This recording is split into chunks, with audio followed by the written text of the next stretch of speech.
Dunkerque, 30 juin 2006. Tous les concurrents sont sur la ligne de départ du 29e Tour de France à la voile. La flotte des Moom 30 s'apprête à vivre une aventure d'un mois qui l'emmènera sur 3 plans d'eau, 12 villes-étapes et plus de 1000 milles nautiques. Manche, Atlantique, Méditerranée, le défi sera le même pour tous, se battre jusqu'au bout et ne rien lâcher. Les 600 marins engagés, conscients de la difficulté du parcours, savent qu'ils devront composer avec les caprices de la météo.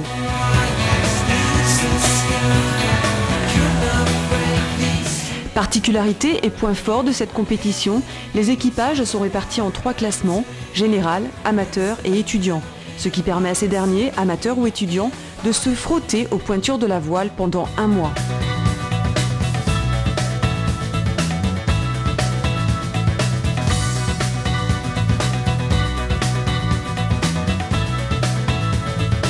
Nous avons suivi un skipper mandolossien, Sylvain Stoutner. C'est sa 10e participation au Tour de France à la voile, dont une victoire en amateur en 2000. Pendant 4 ans, il a porté les couleurs de Mandelieu-la-Napoule. Un super souvenir, vraiment. On a eu des super équipiers qui ont tourné à bord et ça reste vraiment un souvenir assez exceptionnel et moi ça m'a vraiment marqué et je pense qu'on a marqué aussi le Tour de France avec ce projet qui donnait envie à beaucoup d'équipiers de naviguer à bord de Mandelieu en fait.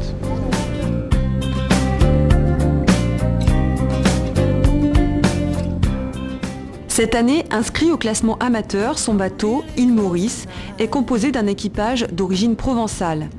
À bord, ils sont 7 à faire avancer le Moom 30, chacun a un rôle bien déterminé. Je suis skipper et en général à la barre, sauf sur les grandes étapes on tourne beaucoup.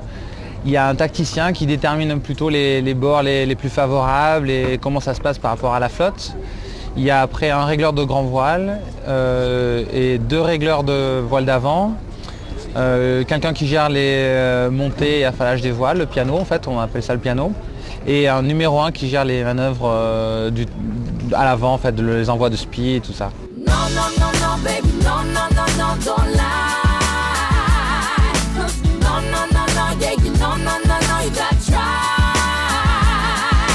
What you gonna do when it all comes out? When you see you, what you all about? Non, non, non, non, baby, non, non, non, non, don't lie. Sur le bateau, en fait, je m'occupe de régler les voiles, surtout les voiles d'avant, donc le génois et le spi. Je m'occupe de la grande voile, GV. C'est-à-dire que c'est avant tout, j'aide le barreur pour régler la grande voile. Et c'est-à-dire qu'il y aura plusieurs réglages, enfin 3 grands types, pour le pré, le largue et le vent arrière. Donc j'assiste sur les virements de bord, le barreur, et je l'aide à tenir sa voile. Le rôle du tacticien consiste à positionner le bateau au meilleur endroit possible sur le plan d'eau, quoi. Donc en fait c'est un peu le tacticien, c'est un peu celui qui cherche à savoir, cherche à deviner où est-ce que ça va être où est le chemin le plus rapide en fait.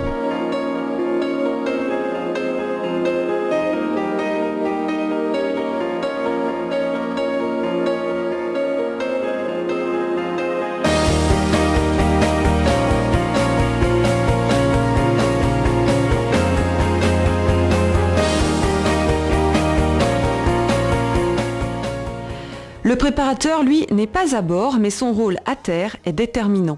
Préparateur, si on peut dire, je suis un petit peu médecin généraliste du bateau, je répare tout ce qui est cassé après la navigation pour que le lendemain matin, le bateau soit prêt au départ, un petit peu comme au Paris-Dakar, les mécaniciens qui viennent réparer la voiture pour que ça soit nickel le lendemain.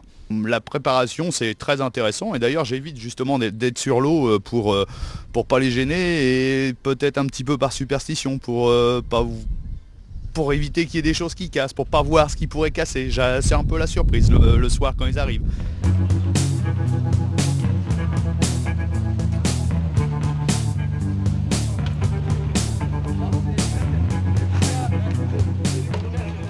Donc là on est premier en amateur et on espère que ça peut durer. Il nous reste 3 courses à faire donc si ça peut durer ça serait génial. On tient le bon bout mais c'est pas fini donc il faut vraiment s'accrocher. Sylvain et tous les membres de son équipage se sont accrochés Résultat, après ces 3 fameuses courses et surtout après un mois d'efforts, Yves Maurice remporte la première place au classement amateur et une très belle 11e place au classement général.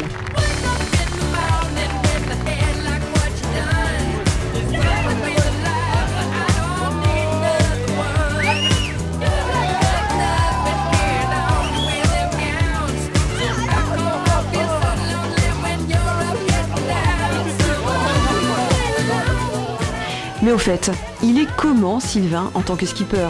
Super entente, vraiment un super bon skipper, j'ai une super relation avec lui. Je sais pas vraiment comment ça se passe sur l'eau, c'est pas trop mon... Mais une fois qu'il arrive à terre, on discute, on essaye d'optimiser le bateau et ça se passe vraiment super bien. C'est quelqu'un qui est tout le temps extrêmement concentré, qui est très très exigeant, mais on n'est pas là non plus pour naviguer en croisière. Si on ferait de la croisière, on irait sur des bateaux de croisière, donc on est là pour vraiment faire de la compétition. Il est tout le temps attentif à tous les réglages, à la flotte, à la tactique, et c'est quelqu'un de très très très pointu. J'ai appris énormément de choses avec lui. Très exigeant, mais dans le bon sens, parce que grâce à lui, il nous a vraiment poussé vers le haut, et je pense que s'il n'avait pas été là, ou si ça avait été une autre personne, ça aurait pu se passer différemment, et c'est très très bien passé, super exigeant, mais dans le bon sens, quoi. Grâce à lui, on a réalisé l'exploit, et je pense que c'est essentiellement grâce à lui. Je crois que comme beaucoup de skippers, il est très exigeant. On ne gagne pas sans être exigeant, mais c'est un skipper de talent, donc c'est facile de se plier à ses exigences, et en même temps, là aussi, quand on est en tête et quand ça va bien, tout est beaucoup plus facile. Il est très cool, très professionnel, enfin c'est mon point de vue, c'est-à-dire qu'il il a envie qu'on fasse les choses bien, donc forcément il nous explique comment il faut faire, et il gère un petit peu tout à bord, c'est-à-dire que c'est lui le grand patron. C'est le gars qui est capable de tout faire à bord en même temps, et il y a beaucoup de monde qui aimerait naviguer avec lui, quoi. Un moment fort, c'est quand à l'arrivée de la course, d'une dernière course où la joie dans le bateau à l'arrivée, on était heureux, on a fait tous une accolade, et c'était vraiment sympa, c'était beau, et on sentait qu'il y avait une âme dans cet équipage. Tous sont heureux d'avoir participé à ce Tour de France aux côtés de leur skipper. Tous sont heureux d'avoir remporté la victoire. Alors Sylvain, quels sont les ingrédients pour que ça fonctionne ? Justement, c'est toujours le problème, arriver à trouver des gens expérimentés et des gens qui en veulent vraiment, très dynamiques. Et ça a toujours été un de mes problèmes à monter une bonne équipe. Et je pense que pour une petite équipe de jeunes, j'ai vraiment réussi à monter une bonne équipe cette année. À peine a-t-il relevé ce défi que Sylvain pense au suivant et se fixe de nouveaux objectifs.